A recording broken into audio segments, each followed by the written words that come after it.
starting to go. That one's going to go on the edge. While it may have looked like something you'd make in art class, this spaghetti bridge held more than 70 times its weight. That's just over 7 pounds. I know, that's pretty good. The Computer-Aided Design, or CAD program, houses 60 students ranging from freshmen to seniors, most of which are vying for their vocational education certification. They start out with the basics, learning board drafting and navigating the CAD system. The motor, and then there's a motor holder.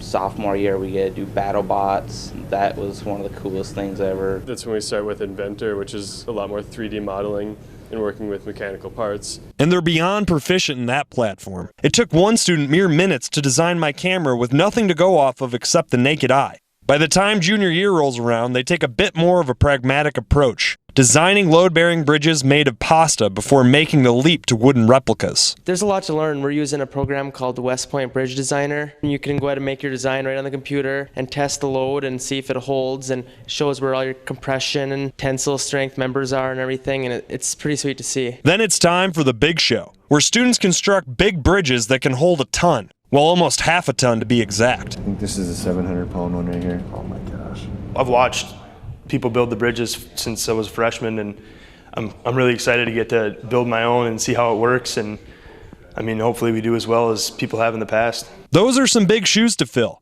This year, 2 squads comprised of 6 seniors took on 66 teams from 38 states at the national competition in Rhode Island. But they were their own fiercest competition, taking home first and second place honors. Not only did they have to engineer and design a bridge, They had to also come up with a PowerPoint presentation and a 35-page written proposal to get into it. So that involves a lot of our other classes in English, in math. Especially geometry, drawing the angles for different parts and everything. It ties hand in hand with this kind of stuff. That's the Voc Ed program at its core, embodying the essence of the Michigan Department of Education's 4 career and college-ready standards. Over here now we have a 3D printer where we can actually print some of these things out and see where they'll be used. It's not just theoretical things, it's real-world stuff that you get to work with. At the competition we got to talk to a bunch of different DOT officials, Department of Transportation officials, and got to talk about the bridge and got to hear some of their feedback on what we were doing.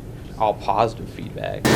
After this year, 8 welding and 6 CAD students will be certified and on their way to a career in a similar field. It's crucial that these types of programs get the financial support they need to give the future workforce a glimpse of a brighter tomorrow. Reporting for ABC 10 and CW5, I'm Rick Tarsitano.